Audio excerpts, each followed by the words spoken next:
Friends welcome to my channel. కొలంబోలో team india సిరీస్ను సులభంగానే గెలుచుకుంది టీమిండియా. వన్డే గెలుపు కూడా దాదాపు ఖాయమని అనిపించింది. కానీ రోహిత్ శర్మ, విరాట్ కోహ్లీతో ఉన్న పూర్తిస్థాయి టీమిండియాకు వన్డేలో ఎవరు ఊహించిన సవాళ్లు ఎదురయ్యాయి. తొలి వన్డేను గెలుపు మెట్టిపై టై చేసుకుంది రోహిత్ బృందం. 2 మ్యాచ్ల లక్ష్యాన్ని ఛేదించే క్రమంలో 97.0తో పరిస్థితుల్లో ఉన్నా కానీ లంక స్పిన్ మాయాజాలం ముందు అనూహ్యంగా కుప్పకూలింది. ఈ 2 మ్యాచ్ల్లోనూ భారత్ ఆల్అౌట్ అయింది. బంతులు మాత్రం మిగిలే ఉన్నాయి. అంటే మన బ్యాటర్లు క్రిజ్లో నిలవడమే కష్టమైపోయింది. కోహ్లీ, రాహుల్ లాంటి సీనియర్లపై కూడా స్పిన్ బౌలింగ్ ఆధిపత్యం చెలాయిస్తుంది. ఇది జట్టుకు కలవరపెడుతుంది.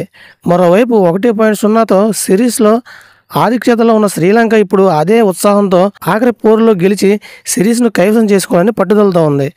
ఈ పర్యటనలో భారత్ ఇప్పటి వరకు 5 మ్యాచ్లు ఆడింది.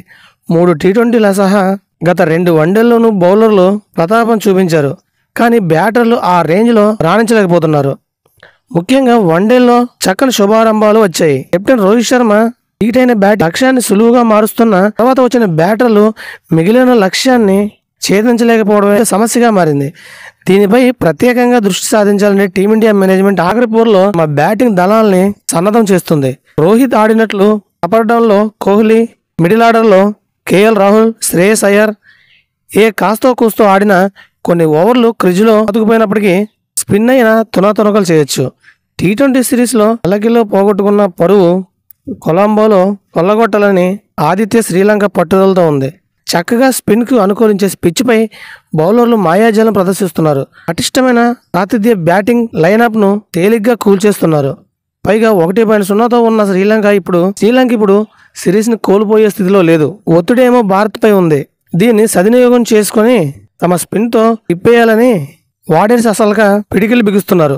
కొలంబో వేదికపై లక్ష్య ఛేదన మ్యాచ్ సాగే కొద్దీ కష్టతరం అవుతుంది. కాబట్టి టాస్ గెలిస్తే మాత్రం మరో మాటకు తావు లేకుండా ఏ జట్టైనా బ్యాటింగ్ ఎంచుకోవడం ఖాయం. ఇది ఫ్రెండ్స్, వీడియోస్ లైక్ చేయండి, షేర్ చేయండి, తప్పకుండా మన ఛానల్ సబ్స్క్రైబ్ చేసుకోండి. Thank you watching friends. By by.